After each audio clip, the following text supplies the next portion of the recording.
Leader of the Jansath Perumanu, Venerable Bathramulle Seelarathan Theru says that aid to the people affected by the floods should be given by going to the villages. Venerable Bathramulle Seelarathan Theru distributed flood aid to the people who were affected by the floods in the Iraticulam in Madampech, Lao.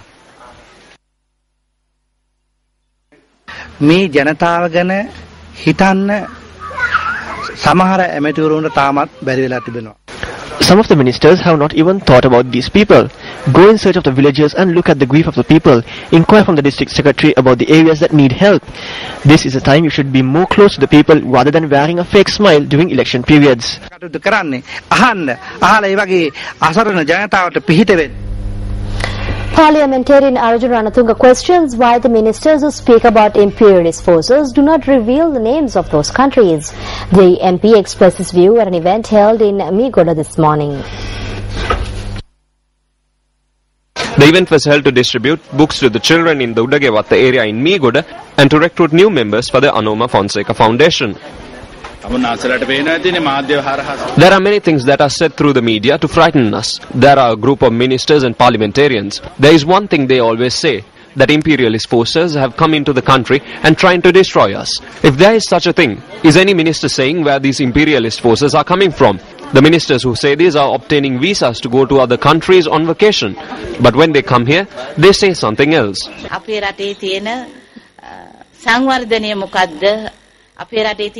What is the development in the country and what is the miracle of the country?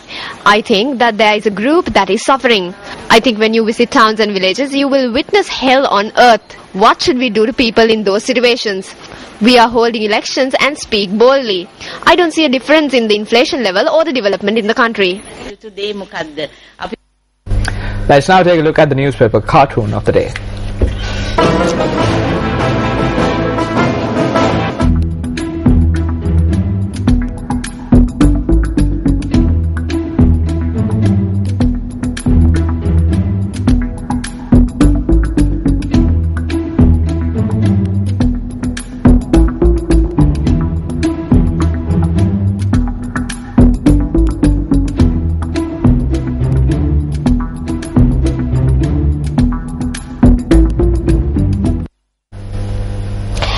After the birth of Christ, the Holy Family travelled to the land of Egypt. They returned to Nazareth once King Herod had died. Tonight on the story of Christmas, we take you to Nazareth, where Christ spent his childhood.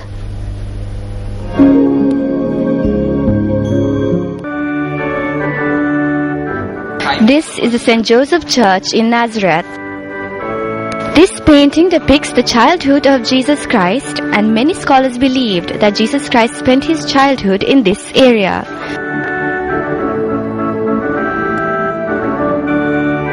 It was during the Byzantine era that the churches were first built here. After this location was recognized as the workplace of Joseph and the area in which the Holy Family resided. Later, in the 12th century AD, the St. Joseph's Church was constructed over it. However, it sustained damage over the years during Arab invasions. In 1745, the church was restored. The church that stands today was built in the year 1914. Tomorrow, we take you to the Sea of Galilee, where Jesus Christ walked on water.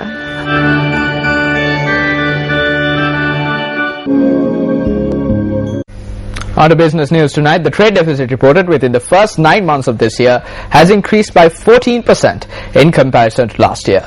According to the central bank, trade deficit at the end of September stood at 856 billion rupees. According to the central bank, export income during the first 9 months of this year stood at 936 billion, which is incidentally an increase of 8.3% in comparison to the values reported during the same period last year. However, the import expenditure during this period has risen to 1,792 billion rupees, which is an increase of 11.2%. According to the central bank, the trade deficit has risen to 856 billion rupees. However, the central bank adopted several measures including increasing interest rates, increasing fuel prices and allowing the exchange rate to free floatly in order to reduce imports. The final rites of Amila Mendes Jayasinghe, who was the victim of a motor accident, was held today. She was a journalist of the English newspaper Ceylon Today, which is attached to Ceylon Newspapers Private Limited. The funeral was held at the Daltara Public Cemetery in Piliyandala. Politicians, family and friends were present at Amila's funeral to take part in the final rites, which was held at Daltara Piliyandala.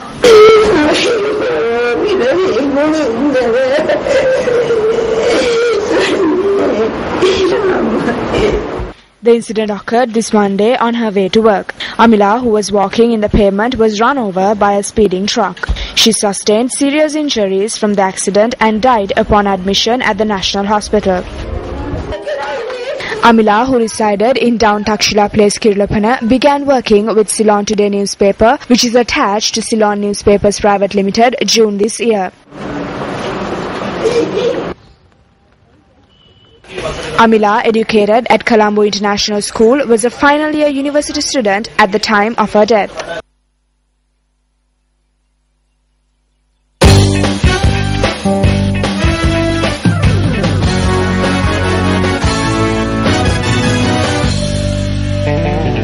On to sports news now. Michael Clarke scored his 22nd Test century to give Australia a first innings lead of 284 runs against Sri Lanka on day 2 of the second Test at the MCG today.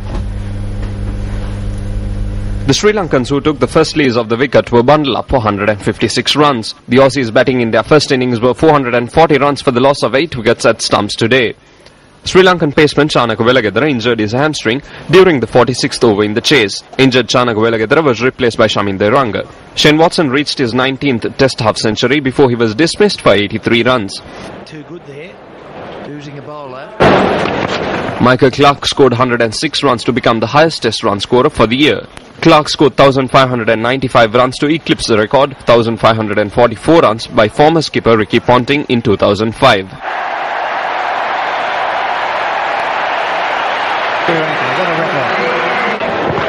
The pick of the Sri Lankan bowlers was Dhammika Prasad, who ended with figures of 3 for 102. Shamin Deranga picked 2 wickets.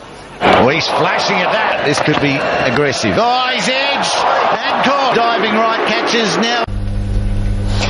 Media manager of Sri Lanka cricket Ranjit Fernando says that Chanaka Velagadara, who picked up a hamstring injury on day 2 of the second Test against Australia, will be doubtful for the remainder of the match.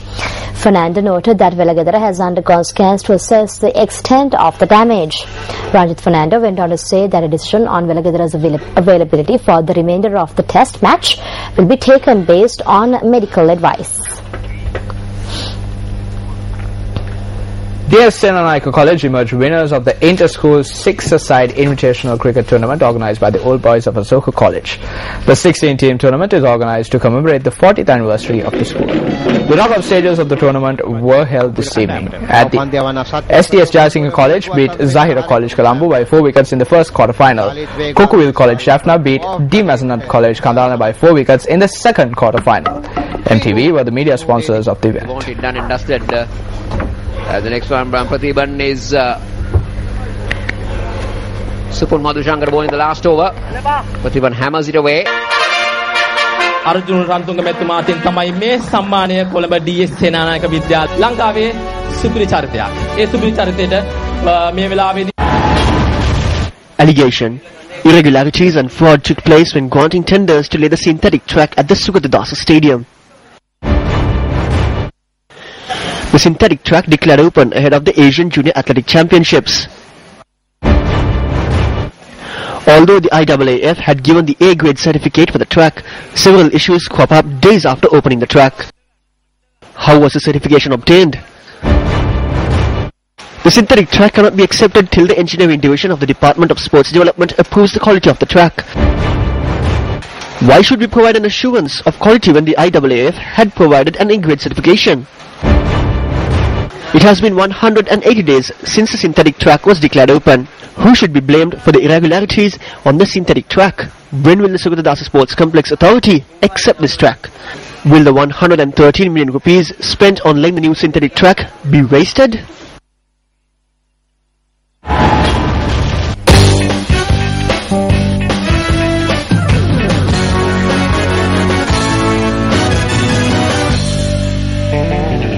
Well, that's a wrap of your primetime news bulletin on this Thursday's edition. I'm Krishna Panditharatna. And I'm Ravi Shugal Bandara. Good night.